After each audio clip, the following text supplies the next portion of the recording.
But if she bear a maid child, then she shall be unclean 2 weeks, as in her separation, and she shall continue in the blood of her purifying 66 days. And when the days of her purifying are fulfilled for a son or for a daughter, she shall bring a lamb of the first year for a burnt offering, and a young pigeon or a turtle dove for a sin offering, unto the door of the tabernacle of the congregation, unto the priest, who shall offer it before the Lord, and make an atonement for her, and she shall be cleansed from the issue of her blood.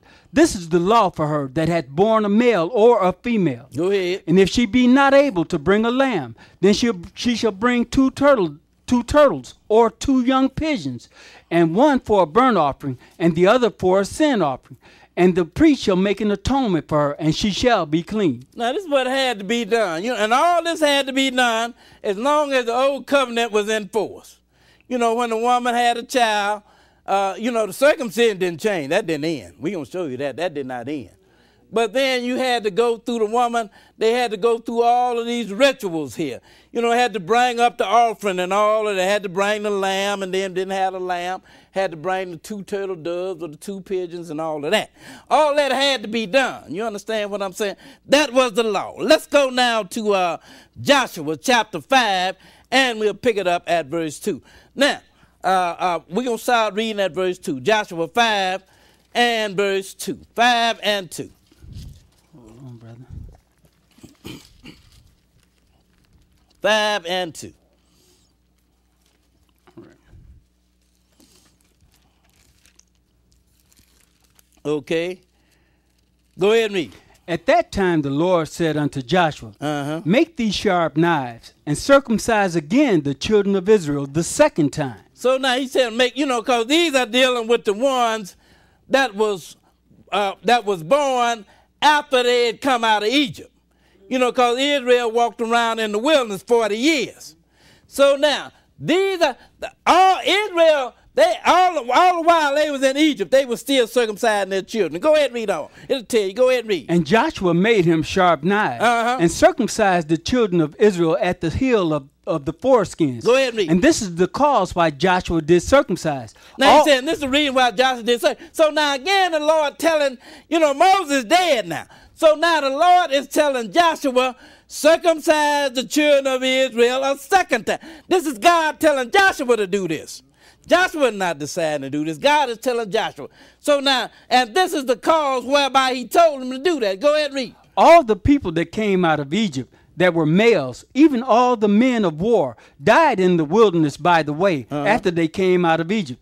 Now all the people that came out were circumcised. See, all of them that came out, they had been circumcised. So that lets you know while Israel was down there in Egypt, they were still circumcising their children. They didn't get away from that. Go ahead and read on. But all the people that were born in the wilderness by the way, as they came forth out of Egypt, they had not been, they had not circumcised. See, you had, so you had the one that was born there in the wilderness. Because Israel walked around in the wilderness 40 years. Now, they had not been circumcised. So the Lord told Joshua, make you some sharp knives and circumcise them. Go ahead and read on. For the children of Israel walked 40 years in the wilderness, till all the people that were men of war which came out of Egypt were consumed. Go ahead. Because they obeyed not the voice of the Lord, unto whom the Lord sware that he would not show them the land which the Lord sware unto their fathers that he would give us. Now, they were circumcising them, but you see they weren't keeping no law, though. You understand what I'm saying? But they did circumcise them anyway. That was only part of what they were supposed to do. It was supposed to have been the circumcision and the keeping of the law. Because one without the other really is vain. And we're going to find out it didn't change once you got over in the New Testament either. Go ahead and read on. Into verse 6. Go ahead and read. A land that floweth with milk and honey.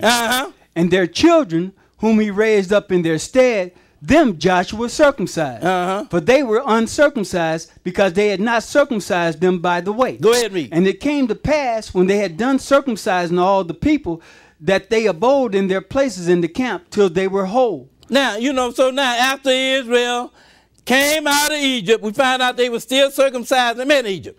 But then after they came out, Then all of them that walked around that was born during those 40 years when they walked around in the wilderness, they had not been circumcised. And God told Joshua, go and circumcise them a second time.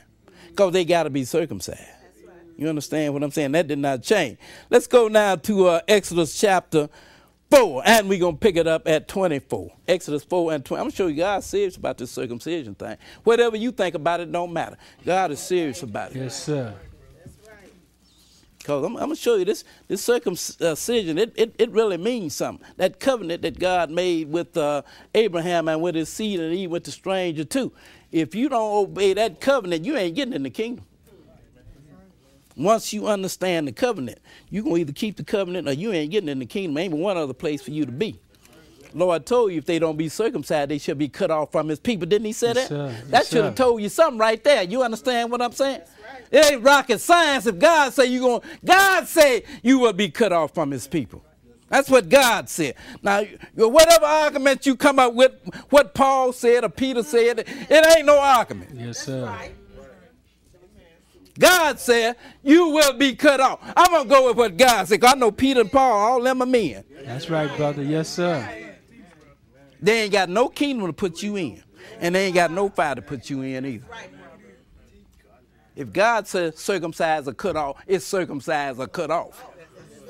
Now, let's go to Exodus chapter 4, and we're going to pick it up at verse 24. Now, here Moses here.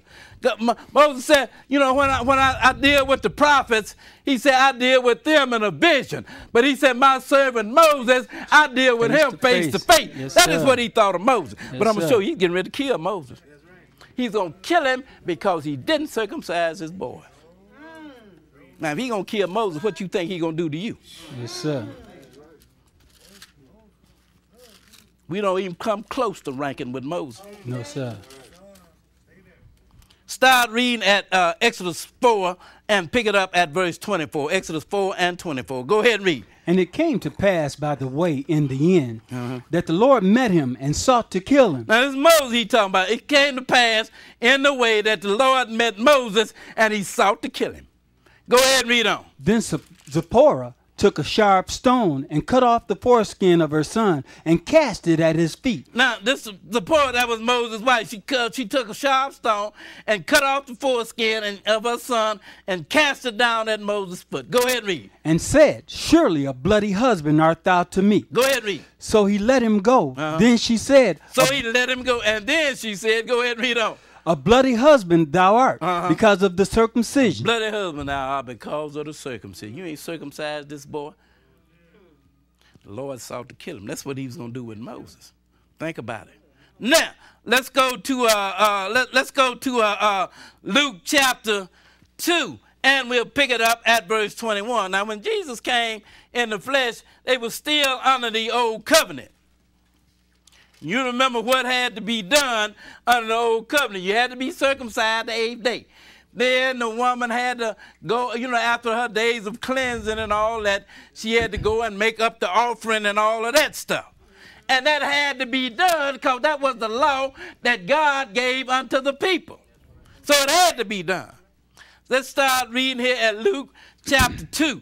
And we'll begin reading at verse 21. Luke 2, and we'll pick it up at verse 21. 2 and 21. Go ahead and read. And when 8 days were accomplished for the circumcising of the child, his name was called Jesus. Now, and you can even go back in Luke 1 and find out where they circumcised John the Baptist too.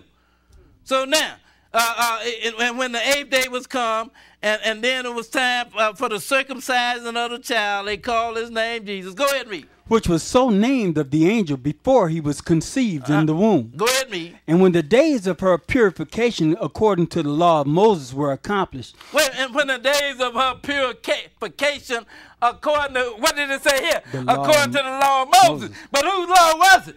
Jesus, God's law.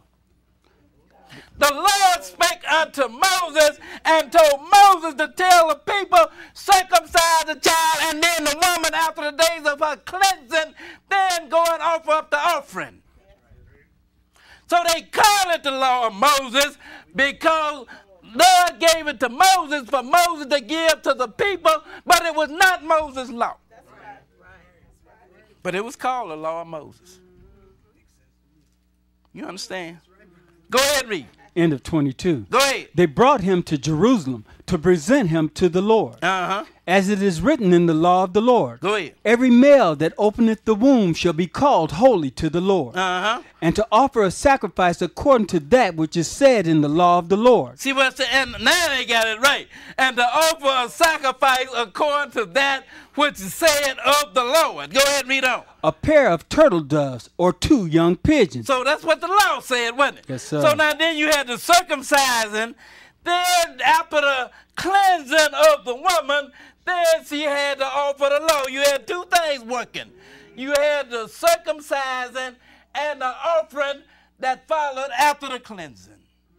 Now, just so everybody will understand, it is a foregone conclusion that Israel had to circumcise their children. That is a foregone conclusion. Sir. And it really should be a foregone conclusion, too, that the stranger had to circumcise theirs as well. But nevertheless, the issue came up. Now, this is where the controversy started right here. The controversy was never over whether or not Israel had to be circumcised. The controversy came up over whether or not the Gentiles had to be circumcised. That's where the controversy came about. And we're going to deal with it. Right. Let's go to Acts chapter 15, and we're going to begin reading at verse 1. Acts 15, and we're going to pick it up at verse 1. 15 and 1. 15 and 1. And this thing, people done kind of read a little something into this too that ain't in there. I'm gonna show you that. Because everybody is looking to get around circumcision. So now the controversy was over the Gentile. It was not over Israel. It was over the Gentile. But now you have people nowadays, they made the controversy be over circumcision, period. You understand what I'm saying? Because they have come here and they have read this 15th chapter of Acts. And they have misread it. There's some things they didn't pay real close attention to. But we're going to pay real close attention to it today.